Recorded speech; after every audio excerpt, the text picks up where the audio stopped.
ఎక్కడైనా లోకల్ ఏంటి ఇప్పుడు జరిగింది అంటున్నారండి? ఏం తెలియదండి మాకు తెలియదండి. ఇప్పుడే మేము తెలుసు కాబట్టి వచ్చామండి. అలా ఇప్పుడు అంటే ఈ సంఘటన ఇక్కడ జరిగిందని ఎప్పుడు అతను ప్రసాద్ వచ్చి తిప్పినప్పుడు తెలిసిందండి మొత్తం మీకు పేటలో ఉన్న వాళ్ళందరికీ? లేదండి, మాకు ఇప్పుడు మేము ఓ దిక్కు వెళ్ళామండి. ఆవిడకి వెళ్ళాక ఇలా జరిగిందని సంగతి దానికోసం అని వచ్చి ఇక్కడ మాట్లాడుతున్నాం.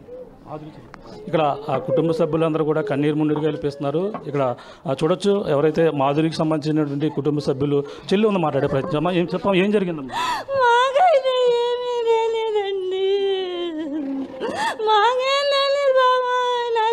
ఏమవుతుందమ్మా మాధురి, ఏమవుతుంది మీకు?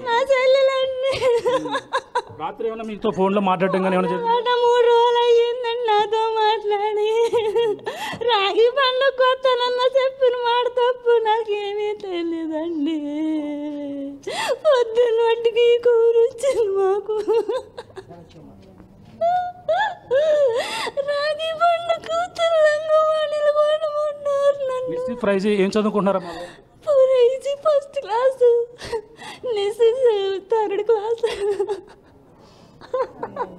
మీరేమవుతారండి?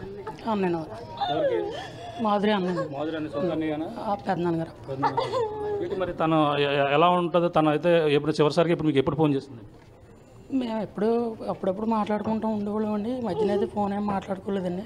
పొద్దున్న అలాగే విషయం తెలిసిన వెంటనే ఒకటి మా నాన్నగారు నేను బండి వచ్చాం సార్ విషయం తెలుసుకుని. అదే సార్. ఎవరండి మాధురి? మంది అడిగట్లేదు. ఎన్నాళ్ళు అవుతుంది పెళ్ళి అవి ఇద్దరికి కూడా? ఎన్నాళ్ళు అవుతుంది ప్రసాద్కి? సరే నాకు సరిగ్గా అడిగాను. 9 సంవత్సరాలు. 9 సంవత్సరాలు అవుతుందా? ఇద్దరు ఎలా భార్యాభర్తలు ఇద్దరు ఎలా ఉండేవారు? ఏమవలేదు, వాళ్ళిద్దరు ఏమనుకున్నా మళ్ళీ సాయంత్రానికి మాట్లాడుకుండేవారండి. సాయంత్రానికి కలిసి ఉండేవారు. అలా ఏం కావాలంటే అయ్యే కొని పెట్టేవారు. ఆ పిల్లాడైతే చేసిన పని కాదండి అది, బయట వాళ్ళు పగెట్టుకుని చేసిన పని తప్ప. ఆ పిల్లాడు కొట్టినా కానీ మళ్ళీ సందాలుగా మాట్లాడుకుండేవారు. మరి పిల్లలు అంటే పెద్దల మీద ఏదో చేశారు, పిల్లల్లో ఏం చేశారు? పిల్లల్ని కూడా అంతే దారుణంగా చంపడం? ఏమోనండి, మరి మాకేం తెలుసండి. పిల్లల్ని ఏం చేసుకున్నాడు, ఎంత గిలగిల కొట్లాడిచ్చాడు మాకేం తెలుసండి. గిలగిల కొట్లాడు ఎంత ఇదండి పిల్లల్ని కూడా చంపడం అది కదండి. మరి చూస్తే చెప్తారు కదండి, అందుకని చంపేసి ఉంటాడండి మా ఇద్దరు. ఎంత కట్టుకేదండి నా పిల్ల. ఎవరితో గొడవ ఏమన్నా తెలిసిందమ్మా? ఏమి గొడవలు మేనత్తను అవుతానండి. గానుగూడు ఉండి కోరుకోండి మాకు. అప్పుడప్పుడు ఫోన్ చేసి మాట్లాడేదిండి మాతోటి. ఈ మధ్యలో 20 రోజుల నుంచి ఫోన్లు గట్ట ఏమి లేవండి మాకు, మాట్లాడతా లేదు. సర్లే ఇంకా అలాగే ఉండిపోయింది. ఇవాళ పొద్దున్న 7 గంటలకి కౌరు వచ్చిందండి, తల్లి ముగ్గురు చచ్చిపోయారని. అంతేనండి. ఇక్కడ మొత్తం అందరూ కూడా అధికారులు కూడా చేరుకున్నారు. చెప్పండి సార్, ఈ ఘటన ఎలా చూడాలి? మీకు ఎటువంటి మీకు దృష్టికి ఏ విధంగా వచ్చిందండి? ఇది నా పేరు నూతలపాటి అప్పలకొండ. నేను జిల్లా మానవ హక్కుల సంఘం అధ్యక్షుడు, కాకినాడ జిల్లా అండి. మాది సామర్లకోట అండి. ఇది పొద్దుటే 7 గంటలకి తెలిసిందండి. మాది బ్రౌన్పేట అండి. ఇది సీతారాం కాలనీ అంటారండి. ఈ సంఘటన చూసిన తర్వాత ఇది చాలా దారుణమైన హత్య. ఇది చాలా ఏంటంటే ఇలాంటిది ఎస్సీపేటలో ఎప్పుడూ జరగలేదు. ఇది మరి ఇది కావాలని ఎవరు చేశారో కానీ దీన్ని పూర్తిగా పోలీసు వారు దర్యాప్తు చేసి వారు న్యాయం చేయాలని నేను మానవ హక్కుల సంఘం ద్వారా విజ్ఞప్తి చేస్తున్నాను. ఎందుచేత అంటే ఇంత పంపల్లో ఇళ్లలో ఉండగానే ఇంత హత్య జరిగిందంటే మరి ఇది చాలా దారుణమైన హత్యగా మేము భావిస్తున్నాం. పోలీసు చిన్నపిల్లలు, 2 పిల్లలు, తల్లి, ఎవరు మగవాళ్ళు ఇంట్లో లేని సమయంలో ఈ హత్య జరగటం చాలా బాధాకర విషయం. వెంటనే పోలీసు వారు స్పందించారు. దర్యాప్తులో కూడా వేగవంతం చేసి ఇది అసలైనటువంటి ముద్దాయిలను పట్టుకుని వాళ్ళకి న్యాయం చేస్తారని నేను విజ్ఞప్తి చేస్తున్నానండి. అంటే ప్రసాద్ ఇప్పుడు తనతో కుటుంబ సభ్యులతో ఏమైనా గొడవలు గట్ట ఉన్నట్టుగా ఏమన్నా ఇక్కడ లోపల ఏమన్నా అనుకుంటారండి? ఆ విషయం నాకు తెలియదండి సార్, నాకు తెలియదండి. భార్యాభర్తలు అంటే నాది బ్రౌన్పేట అంటే మరి వీళ్ళ మంచి సెటిల్ అన్నది నాకు అంత అవగాహన లేదండి సార్. అంటే ప్రధానంగా అంటే ఏదన్నా చుట్టుపక్కల వాళ్ళతో గొడవలు ఉన్నా సరే, లేదా బయట వాళ్ళతో గొడవలు ఉన్నా పెద్దలు చూసుకుంటారు. చిన్నపిల్లల ముక్కుపచ్చలారని పసికందులు వాళ్ళు అయితే చదువుకుంటారు. ఒకరికి 6 సంవత్సరాలు, ఒకరికి 7 సంవత్సరాలు. అవును, అది నిజమేండి. ఆ చిన్నపిల్లలకి ఏమీ తెలియదు. అంటే ఒకవేళ పెద్దల తల్లితో గొడవ ఉండొచ్చు, ఈ చిన్నపిల్లలతో మరి ఏ విధమైన గొడవ లేకపోయినా సరే వాళ్ళు మరి ఆ తల్లిని చంపేస్తున్నారని పిల్లలు చూసారో ఏమిటో తెలియదు, కానీ ఆ చూసినందువల్ల చంపేసి ఉంటారని నేను అనుకుంటున్నాను. లేకపోతే పిల్లల్ని చంపేయరు కదండి. వాళ్ళు కానీ చూసి గమనించేస్తారనే పిల్లల్ని చంపేసి ఉంటారని కూడా నేను భావిస్తున్నాను. మీరు ఎక్కడేనమ్మా? కాదండి, మాది గణేష్ కాలనీ అండి. మీకేమవుతారు? వాళ్ళకి ఏం దగ్గర కాదండి, మామూలు ఇరుగు పొరుగులు. మా చెల్లెలు ఇల్లు అండి, ఇది అద్దుకుంటున్నారు.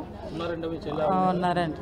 వాళ్ళు ఎప్పుడు కూడా మరి గొడవ ఆడుకున్నట్టు నేను ఎక్కువగా ఇక్కడ ఉంటుంటానండి. వస్తుంటాను చర్చి ఇక్కడే, మాకు పెద్దను కదా బేగా నడిచి వెళ్ళానని చాలాసేపు ఇక్కడే ఉంటుంటాను.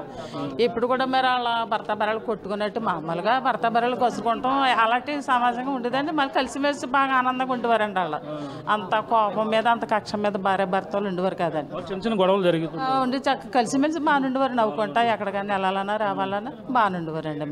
మరి ఇది నిమిత్తం మీద జరిగిందో ఎవరికి తెలియదండి. కానీ ఇరుగు పొరుగు కూడా అంత కక్షమంతులు, కానీ అంత ఘోరం జరిగిందంటే ఎవరైనా నమ్మరండి. మరి అలా అయిందండి. పరిస్థితి చూడొచ్చు. ఇప్పుడైతే ఈ ఘటన అయితే చెప్పండి, అసలు ఇక్కడ మీరు ఎక్కడేనండి ప్లేస్? ఇక్కడ ధను మా ఫ్రెండ్, 10th క్లాస్ వరకు నేను చదువుకున్నాను. ఇలా భార్య పిల్లలు అందరూ నాకు తెలుసు. ఎవరు మీ ఫ్రెండ్? ప్రసాద్. ధను అంటే ఎవరు? ధను అంటే చనిపోయిన భర్త. ధను అంటారా? చాలా మంచి. పూర్తి పేరు ఏం పేరండి నాకు? ధను ప్రసాద్. ప్రసాద్ చాలా మంచి ఆయన, ఎవరితో గొడవ పెట్టుకోడు, చాలా మంచిగా ఉంటాడు, చక్కగా డ్యూటీకి వెళ్తాడు, అంత మంచి పని చేస్తాడు. కానీ ఇలాంటి దారుణం ఇప్పుడు వచ్చి మా పేటలో కాదండి, వేరే పేటలో కూడా ఎక్కడ చూడలేదు. ఎంత దారుణం చేశారంటే వాళ్ళని పట్టుకుని. ఎక్కడ ఉంటారండి? మాది వాళ్ళది ఒక పక్కన, ధను ఇల్లు మా ఇల్లు ఒక. గతంలో ఏమైనా గొడవలు జరిగినట్టు కానీ వాళ్ళకి కానీ ఏమన్నా మరి అంటే పెద్దల వల్ల గొడవ జరిగితే పెద్దలు చిన్నపిల్లలు ముక్కుపచ్చల పిల్లల్ని ఈ విధంగా చేయడం వచ్చింది. చిన్నపిల్లలను కూడా ఎందుకు చంపారన్నది. పెద్దోళ్ళని చంపితే ఏదో తప్పు చేసి చంపేయచ్చు అనుకోవచ్చు, చిన్నపిల్లలను కూడా చంపారంటే వీళ్ళని అసలు వదలడానికి వీలు లేదండి. ఆయన అంటే ఇది ఎప్పుడు తెలిసింది అందరికి కూడా? మీ అందరికి కూడా ఎప్పుడు తెలిసింది? మాకు నైటే తెలిసింది. నైట్ ఎన్ని గంటలకి? 9:30 ఆ టైం. ఆ పరిస్థితి కుటుంబ సభ్యులతో పాటు అలాగే చుట్టుపక్కల ఉన్న వాళ్ళందరూ కూడా అందరూ ఆశ్చర్యానికి అయితే గురవుతున్నారు. అంటే అసలు ఏం జరిగిందనే కోణంలో పోలీసుల పక్కన విచారణ జరుగుతున్నప్పటికీ తన తండ్రి ఎవరైతే ఉన్నారో ప్రసాద్ ఎవరైతే ఉన్నారో ధనుష్ ప్రసాద్ అయితే ప్రస్తుతం పోలీసులు అయితే అదుపులో ఉన్నారు. అంటే తనైతే ఉదయం మొదటగా చూసింది ఆయన కాబట్టి మొదటగా చూసిన నేపథ్యంలోనే ఉదయం పోలీసులకు అయితే సమాచారం ఇచ్చారు. అలా కుటుంబ సభ్యులు కూడా మనం విన్నాం. అందులో చూసుకుంటే కుటుంబ సభ్యులు ఎవరైతే ఉన్నారో తన అత్తగారికి ఎవరైతే ఉన్నారో అత్తగారు కూడా ఫోన్ చేసి మీ అమ్మాయిని అలాగే ఇద్దరు చిన్నారులను కూడా ఈ విధంగా అతి ఘోరంగా చంపారని కూడా ఏడుస్తూ తను కూడా ఫోన్ చేసినట్టుగా కూడా చెప్పుకొస్తున్నారు.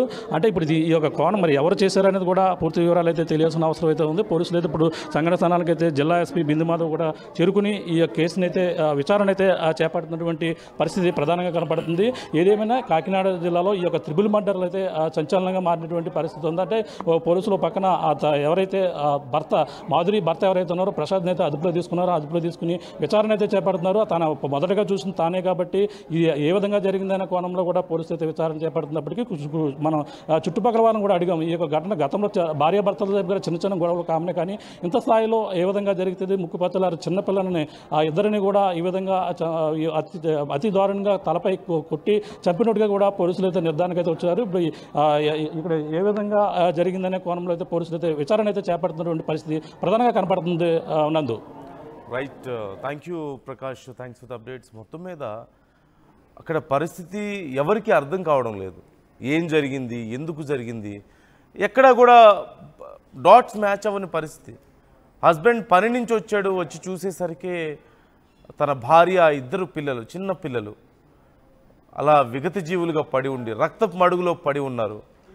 ఏం చేయాలో అర్థం కాక తన అత్తమామలకి ఫోన్ చేసి ఇది విషయం అని చెప్పి బోరుమని ఏడుస్తూ తన అత్తమామలకు విషయం చెప్తే వచ్చి చూసేసరికి వాళ్ళు అంతే నిర్ఘాంతపోయారు. కానీ ఎవరు కనీసం అంచనా వేయలేకపోతున్నారు.